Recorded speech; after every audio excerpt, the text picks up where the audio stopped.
नमस्कार, स्वागत है आप सभी का एसएमसी क्लासेस में और इकोनॉमिक्स की एमसीक्यू सीरीज के पार्ट 13 में।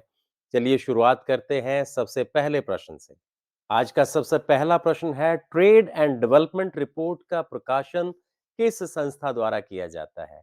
दरअसल ट्रेड एंड डेवलपमेंट जो रिपोर्ट है उसका प्रकाशन है वो अंकटाड द्वारा संयुक्त राष्ट्र व्यापार और विकास सम्मेलन United Nations conference on trade and development द्वारा किया जाता है।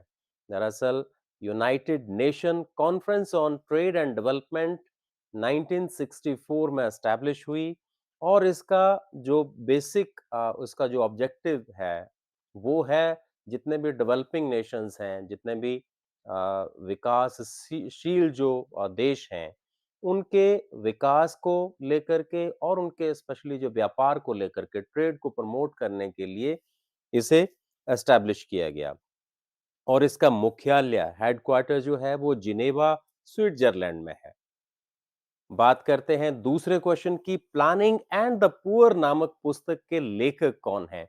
इसे लिखा है बागीचा सिंह मिन्हास। बीएस मिन्हास ने इस पुस्तक को लिखा जिसका नाम है प्लानिंग एंड द पुअर।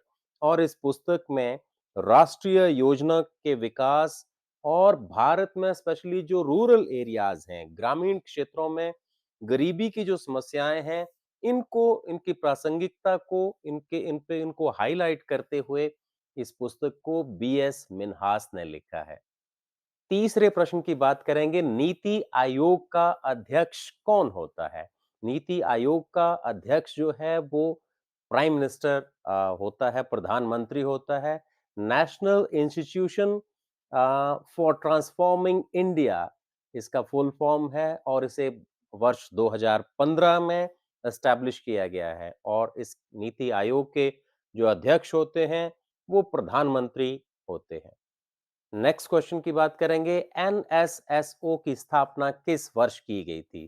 दरअसल नेशनल सैंपल सर्वे ऑफिस जो है, नेशनल सैंपल सर्वे ऑर्गेनाइजेशन भी इसे कहते हैं, इसे एस्टैब्लिश किया गया था 1950 में, 1950 में।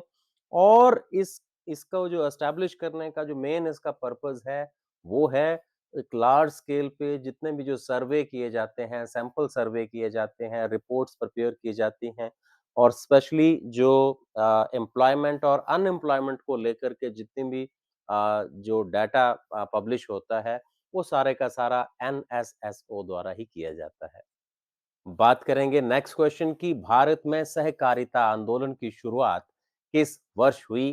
तो भारत में जो कोऑपरेटिव मूवमेंट है वो 1904 में, 1904 में इसकी शुरुआत हुई और इसकी शुरुआत जो हुई वो कोऑपरेटिव जो सोसाइटी एक्ट 1904 1904 का था, उसके साथ ही इसकी शुरुआत की गई। आई होप कि आपको ये कलेक्शन और ये प्रेजेंटेशन पसंद आया होगा। Thanks for watching. नमस्कार। Thank you very much.